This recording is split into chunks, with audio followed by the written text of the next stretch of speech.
Je voudrais pour commencer saluer la tenue de cette rencontre de haut niveau qui témoigne de l'importance accordée à la recherche de solutions concrètes à la crise sécuritaire que traverse Haïti. Au nom du Conseil présidentiel de transition, du gouvernement et du peuple haïtien, je voudrais exprimer ma profonde gratitude au président de la République du Kenya, Dr William Ruto, ainsi qu'à son gouvernement et au peuple kényan pour avoir accepté de prendre le leadership de la mission multinationale d'appui à la sécurité en Haïti. Ce choix courageux, au-delà même du continent africain, traduit un sens élevé de la solidarité internationale et un engagement profond en faveur de la dignité humaine. Je veux également exprimer ma profonde reconnaissance aux États-Unis d'Amérique, au président Donald Trump, ainsi qu'à son gouvernement et au peuple américain qui continuent de soutenir le peuple haïtien dans ce moment difficile. Ils demeurent des partenaires essentiels pour la réussite des chantiers de la transition, en particulier le rétablissement de la sécurité. Notre gratitude va également envers tous les pays qui ont contribué en personnel à la mission multinationale. La Jamaïque, les Bahamas, le Salvador, le Guatemala, le Belize, ainsi que l'ensemble de nos partenaires qui depuis des années accompagnent Haïti sur cette voie. Je tiens à saluer quelques amis autour de la table, représentants du Canada, de la Barbade, Premier ministre Mia Mottley, qui est un grand défenseur d'Haïti au niveau de la CARICOM. Merci. Mesdames et messieurs, j'ai une pensée spéciale pour toutes les victimes tombées sous la violence des gangs, pour toutes ces vies brisées par la terreur et par la crise humanitaire qui ravage notre pays. J'associe également à cet hommage nos policiers, nos soldats haïtiens et les officiers kenyans tombés ou blessés en première ligne. Une fois de plus, je vous remercie, Président Ruto, de bien vouloir transmettre les sympathies du Conseil présidentiel de transition, du gouvernement et du peuple haïtien aux familles et aux proches de ces héros. Aujourd'hui, 12 millions d'hommes, de femmes et d'enfants dépendent du soutien accru de la communauté internationale, que nous appelons de tous nos vœux et pour lequel nous poursuivrons avec détermination notre plaidoyer tout au long de cette 80e session de l'Assemblée générale des Nations unies. Haïti ne peut et ne pourra faire face seul à cette crise sécuritaire alimentée par des réseaux criminels transnationaux.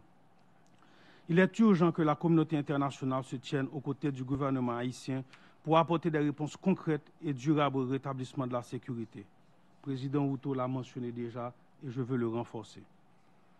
Mesdames, Messieurs, en dépit de l'intensification des opérations menées par la police nationale d'Haïti, les forces armées d'Haïti et la mission multinationale d'appui à la sécurité, les défis restent immenses. Malgré la bravoure des contingents déployés, la MMAS demeure limitée dans sa capacité d'action.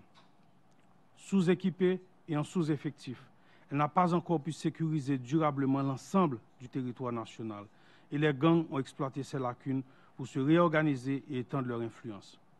Aujourd'hui, nous avons besoin davantage de personnel, de moyens logistiques, d'équipements appropriés, de financements suffisants et de renforts opérationnels pour briser définitivement la puissance de feu de ces groupes criminels.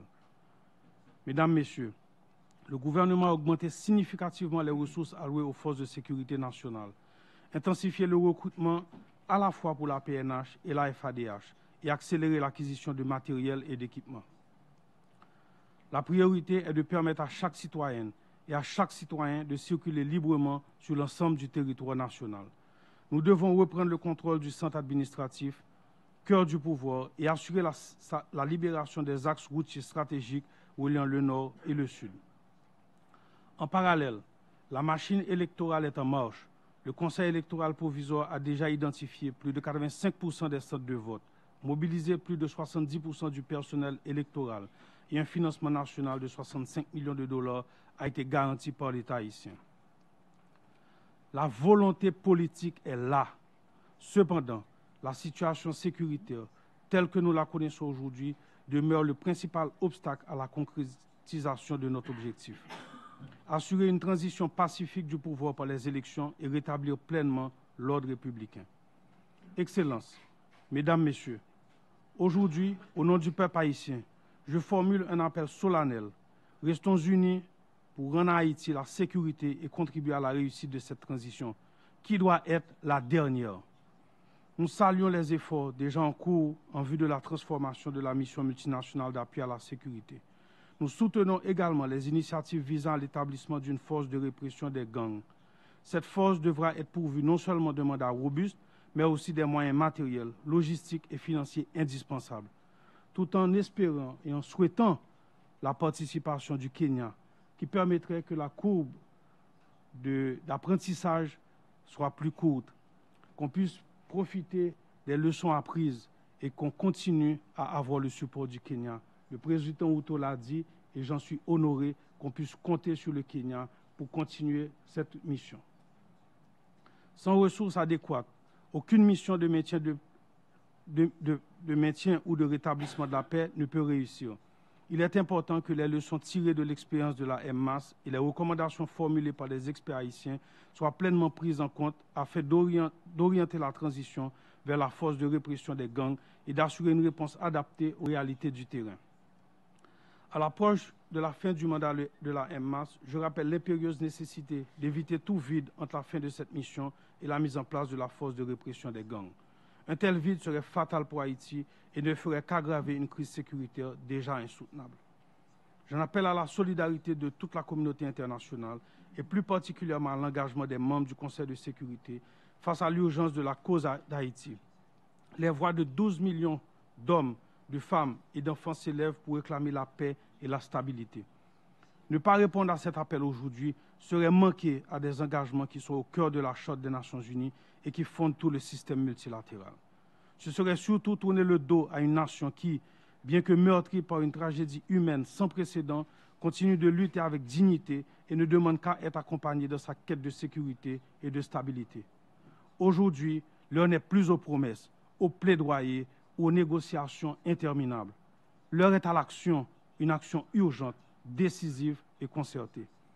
Je voudrais conclure en réaffirmant la détermination du gouvernement de la République d'Haïti à travailler de manière coordonnée et responsable, en étroite collaboration avec nos partenaires internationaux pour le succès de ces initiatives visant le rétablissement de la sécurité.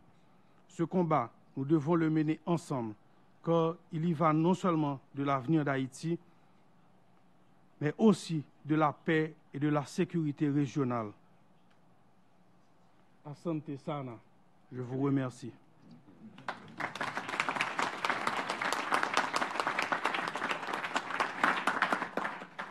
Thank you.